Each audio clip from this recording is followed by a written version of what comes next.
Hello everyone. Today we are going to move to chapter 6. In chapter 6 we are going to talk about vector spaces with inner product. So we are going to keep all the axioms for vector spaces we learned in chapter 4. Also we are going to add some special operation between vectors of these vector spaces, and this special operations is going to be called inner product. Section 1 is going to be a definition of that operation. And let's kind of talk about it. I did write the definition already on the board, so I just can go over this definition. So definition: inner product of two vectors u and v which belong to some vector space is a function that associates a real number to each pair of two vectors. So you take two vectors and associate a real number with them. And that's basically all. You create that function and you have lots of freedom in how to create that function, but the function is supposed to satisfy next four axioms. Axiom number 1. I'm going to use these triangular brackets to denote inner product. So what I mean that inner product is going to be denoted by this bracket, and this bracket means that I'm doing inner product between vectors u and v. So inner product between vectors u and v is going to be equal to inner product between vectors v and u. This property is called symmetry, and inner product must be symmetrical. Okay? Next axiom, which is called additivity axiom. If you have two vectors u and v and you add them together and then find the inner product between the result and another vector w, it's going to be equal to kind of distributive law for inner product. If you take the first vector and do inner product with w, and you take the second vector and do inner product with it, and the result is going to be the same. Additivity. Next property is called homogeneity, and homogeneity works next way. You take a vector multiplied by any real number and then do a inner product between that resulting vector and some other vector. And the result is going to be the same as you just multiply vector u by v by inner product and multiply the result by k. So basically here is going to be a real number and then you multiply it by another real number. So basically you can pull a real number out of the inner product.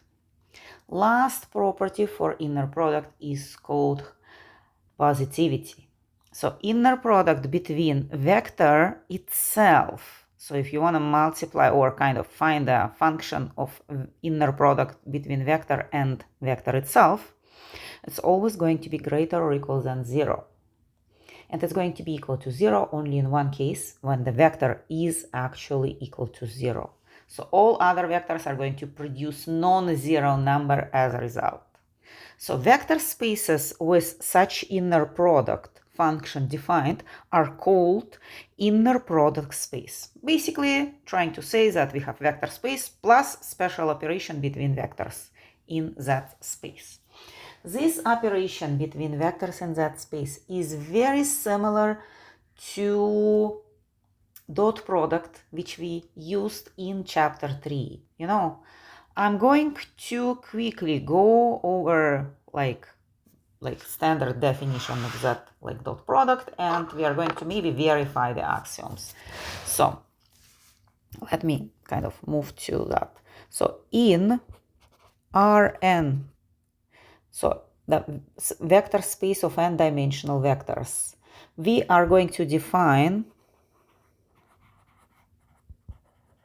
inner product between two vectors. Again, that's a function, and the function which we define actually just supposed to satisfy axioms as a product of the numbers of coordinates and so on. That's just our standard dot product. Basically, guys, what we did for inner products, we took the idea of dot product in n-dimensional real vector spaces. And we extended it to all vector spaces, and we try to define what are going to be limitations by axioms. So, well, you probably see that if we define a dot product or inner product this way,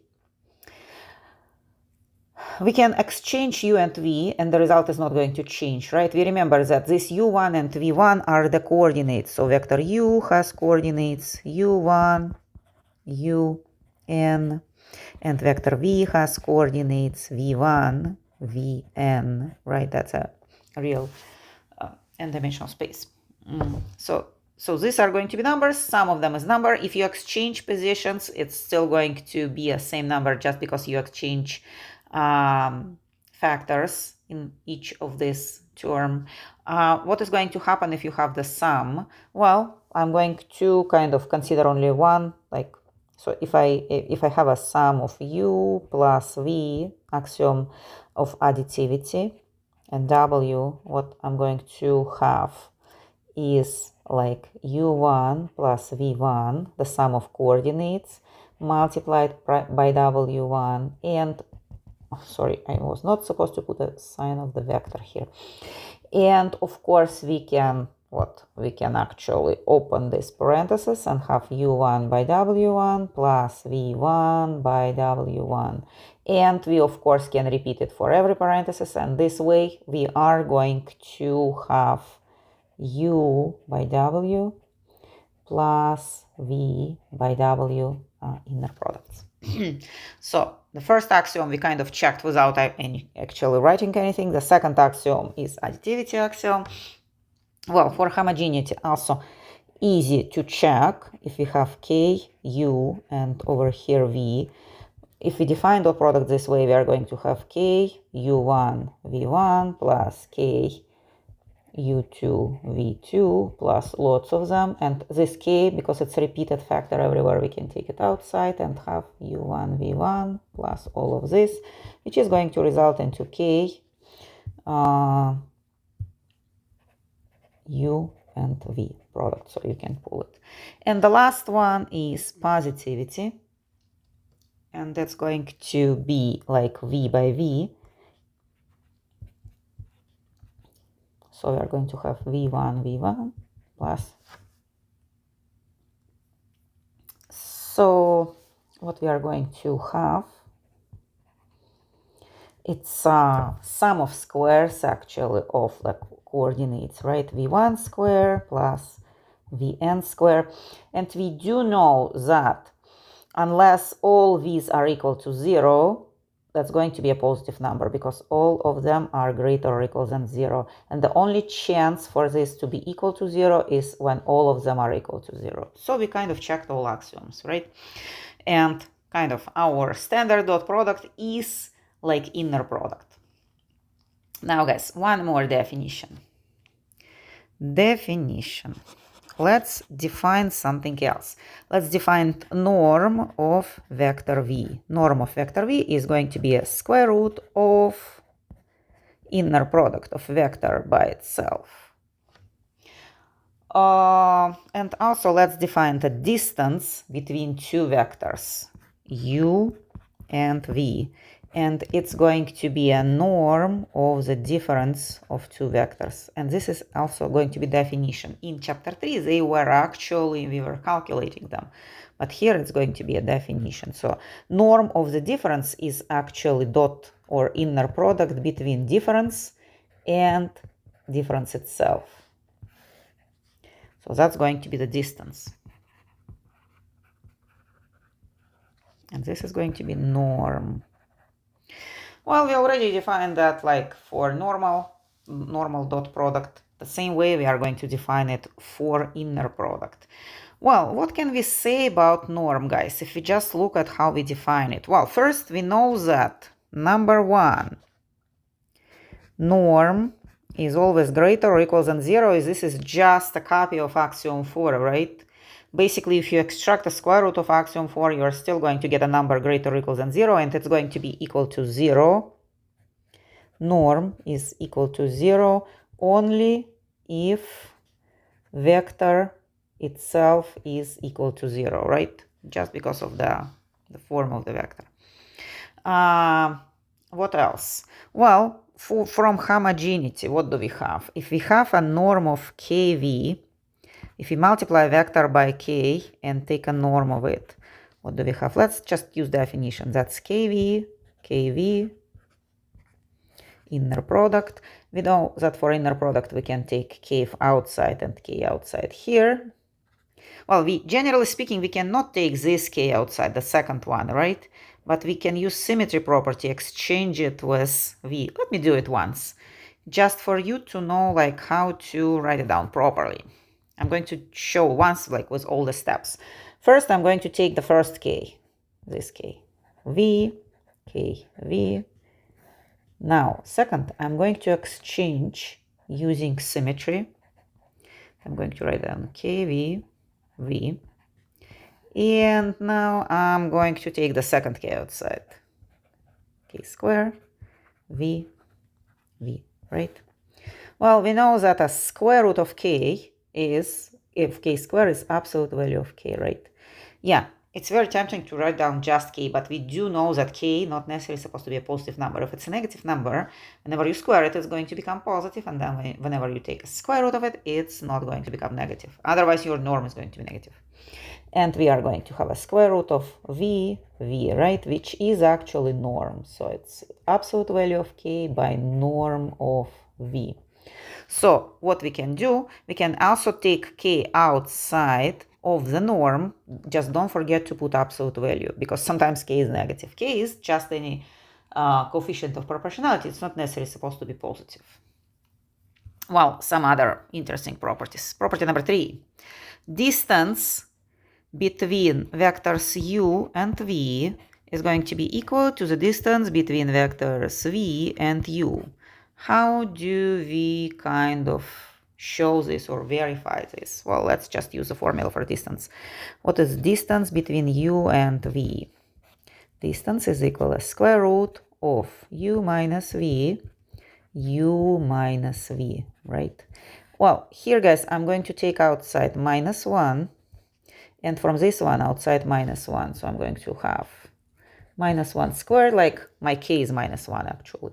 And that's going to be v minus u and v minus u, right? And that's going to be the square root of 1 is just 1. So I'm just going to have a square root of this expression, which is going to be distance between v and u. Well, again, you can make it shorter. I think I just explained it too much. Well, the last property is going to be again about distance. And distance between vectors u and v is always greater or equal than 0. And it equals to 0 only if u equals v. Well, here everything I think is like clear, because distance between u and v, it's actually the norm of vector u minus v, right? U minus v. So distance is going to be the norm of vector u minus v. So that norm is always greater or equal than 0. It equals to 0 only when the vector is equal to 0. But when vector u minus v is equal to 0, it's going to mean that u equals v. And that's explaining the last part. Well, again, sometimes useful information about norm.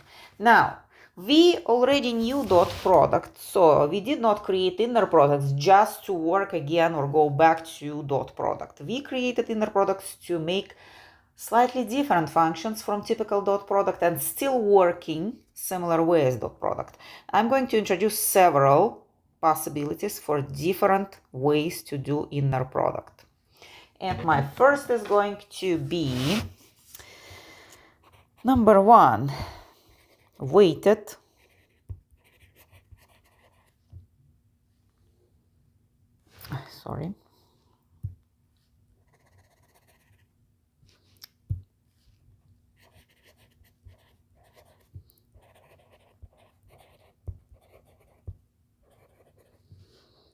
weighted Euclidean inner product.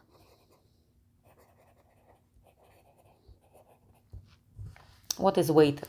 Actually, we are going to take a standard inner product. We know for n-dimensional spaces, And we are going to put some numbers in front of like our standard products of the, so usually we do have like u1 by v1 plus u2 by v2, that's a standard dot product, right? Plus, and here somewhere un by vn. What I'm going to do, guys, I'm going to place over here w1, which is going to be just a real number, and here w2, and here wn. And these real numbers are going to be called weights.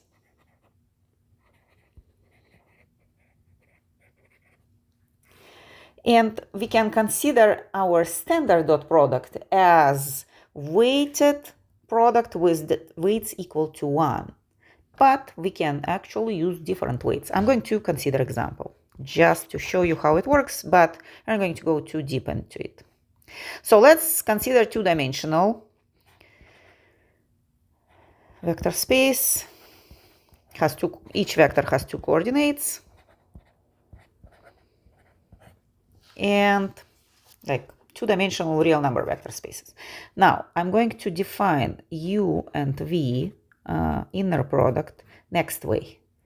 u1 by v1. So first components I'm going to multiply. Second components I'm going to multiply also by 4.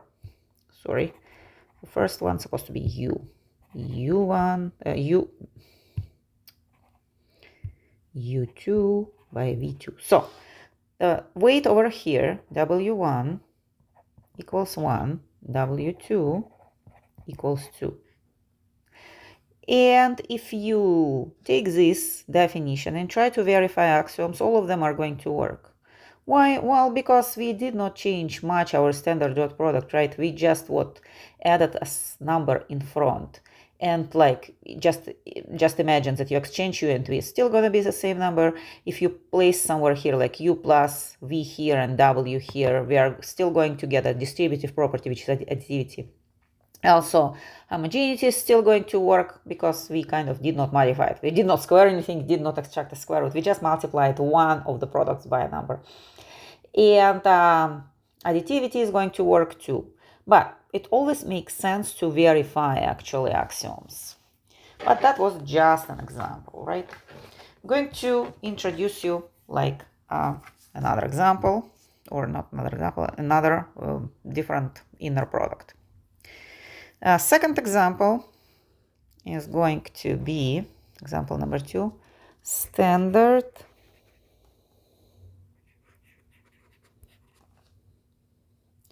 inner product on matrices Mn by M by N. Imagine that U is going to be like a matrix, not just a vector. And vector V is also some other matrix. I'm labeling them with big letter to show that they're not just vectors, they're matrices. And they are matrices M by N. How I'm going to introduce the product between them. Inner product between them, I'm going to introduce the next way. Trace of first matrix transpose by the second matrix. I'm going to kind of show you how it works on example of 2 by 2 matrices, okay? And we are not going to check the axioms, but probably you can verify axioms at home, or we can try to verify them in class, because actually it's going to be a long story. Okay, let's consider matrix U. We are going to do 2 by 2 matrices, consisting out of like 4 entries, U1, U2, U3, U4. And matrix V is going to be V1, V2, V3, and V4. Let's try to use this formula to multiply them, or kind of find actually the inner product between them. So what we'll need to do, we'll need to multiply these two matrices and take a trace. Remember that trace is taken only from diagonal elements. remember that if you do have a matrix, trace is the sum of diagonal elements. I'm going to write down trace of A. It's A11 plus A22 plus like all diagonal elements. So basically, guys, we even don't need to multiply these two matrices. We just need to calculate two diagonal elements. I'm going to write down trace, and I'm actually going to calculate only diagonal elements. Diagonal elements is going to be, well, before we do our trace, I'll need to do the transpose. Otherwise, it's not gonna work. So maybe I'll do transpose. I'll need to show you where transpose. I'm going to do transpose over here, okay? So let's do U transpose. Just it's gonna be easier for us to multiply them. Nah, not a good idea. I want you to have U transpose before V. So let's do next. I'm going to write trace over here, and I'm going to actually write down the product of these two matrices. So first, U transpose. U transpose is going to be U1, U2, U3, U4. This is U transpose. And then matrix V, I'm just going to copy V1, V2, V3, V4. Now, because I'm doing only trace, I'll need only diagonal elements. So I'll need to multiply this by this. And let me see what it's going to be. So my first diagonal element is U1, V1 plus U3, V3. I don't care about this element. I don't care about this element because for trace I don't need them. I'll need the only 2 element. To calculate 2 element, I'll need to multiply a second row by second column. And that's going to be U2, V2 plus U4, V4. That's going to be my matrix. And eventually what I'll need to do with this matrix, find a trace, right? Well, again, I did not calculate other elements because I'm not planning to use them in my calculations. For trace, I'll need just diagonal elements.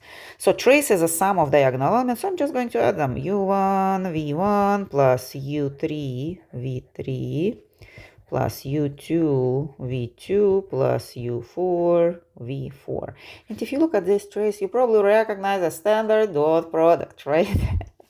Well, you probably understand why axioms are going to work, right? It's not always going to happen. I'm going to show you examples where axioms are not working, though the dot product looks very nice. But before we do that, I want you to introduce more different inner products. Okay, so that was a standard product of matrices, how people organize it. Okay, next one is going to be inner product of continuous functions.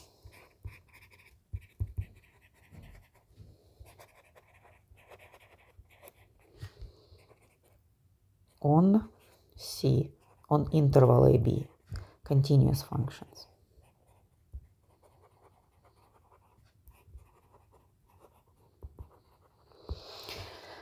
So, how I'm going to define it? Let's imagine that we do have two continuous functions, f and g. I'm going to define it, interesting way, integral of f of x multiplied by g of x dx from a to b. And we can check all the axioms. We do know that integrals are not sensitive to exchange of functions, right? We know that integrals are greater than 0 if the function is under the integral is non-equal to 0, right? What else do we know? Like, we know that we can take a constant outside. We know that additivity is going to work. So actually this nice, strange way to define an inner product is going to satisfy all 4 axioms. Well, what is going to be norm of the function? So norm is going to be, for example, a square root of product of the function by itself. And in our case, that's going to be a square root of integral of from a to b. You're gonna, guys, see this way to define norm when you move to differential equations.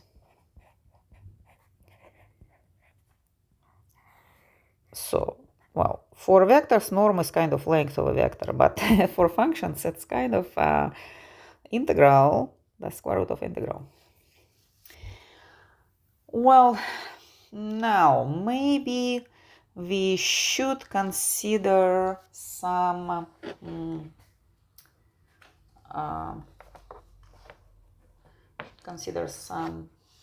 examples of vector product. Okay, so we discussed like 3 interesting inner products. Now I'm going to introduce some formulas or some functions defined on real number vector space of 3 dimensions, and I'll ask you whether they're making inner product or not. So what I'm going to do, what is going to be my vector space? My vector space is going to be R3. And I'm going to use vector u with coordinates u1, u2, u3, and vector v with coordinates v1, v2, and v3, right? So my first definition, or my first suggested formula for inner product is going to be u1 v1 plus u3 v3. And is it going to work as a vector space, as an inner product? B is going to be uv equals u1 square by v1 square plus u2 square by v2 square plus u3 square by v3 square. And the last one, C, is going to be uv inner product equals u1 v1, sorry, not supposed to be or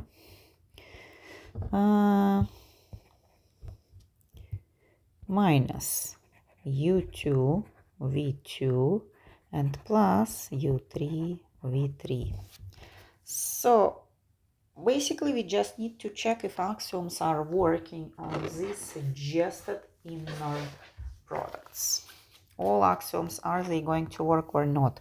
Well, guys, for A, I'll leave it for you to check at home whether axioms are going to work. I would tell you that, yes, this is a vector inner product on vector space, but I want you to just verify the axioms. Yeah, we are missing like v2 and u2, but the other like components are still going to follow the rules, right? For B, what we have actually, we have a standard dot product, but we kind of have all the squares. There is going to be a little question about homogeneity. Is it going to work? For example, if you multiply one of the vectors by k, is it going to work the same way as you just have 2 vectors? So I would suggest you to check homogeneity here. For the last one, you see that it's also looking very much as normal dot product. The only difference is that the second term has minus in front of it instead of plus. So whenever you have minus, you always should feel like maybe positivity is not going to work, or something around positivity is not going to work. And I suggest you to check positivity at home and see if it's working or not working. Remember that the inner product of vector by itself should always be positive, with exception only like when vector is equal to 0 and then it's equal to 0. So I'm going to ask you to check positivity. It's not necessary that only positivity is going to fail, but feels to me like positivity is going to fail. Okay, so for these 3 problems, I want you to investigate them at home and check for axioms for them. Some axioms are going to be easy to check because, well, looks like symmetry is going to work on all of 3 of them, but some axioms are probably not going to work. So we can discuss results in class. And I think that's all for this lecture.